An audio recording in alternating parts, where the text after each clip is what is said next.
One of the things that we say is birds tell us. They're telling us what's happening to the world around us, and it's time for us to listen. Bird losses are at an incredible high right now. This is a bird that has struck glass. The last 50 years, we've lost about 3 billion birds from North America only. Every year, hundreds of millions of birds are estimated to die in building collisions. And one of the factors involved in building collisions is light pollution. This is a spectacular rose-breasted grosbeak.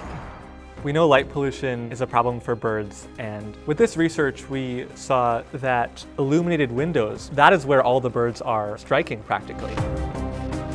We're having collision issues, and we just want to try to do everything we can to help as many buildings go lights out as possible and save birds.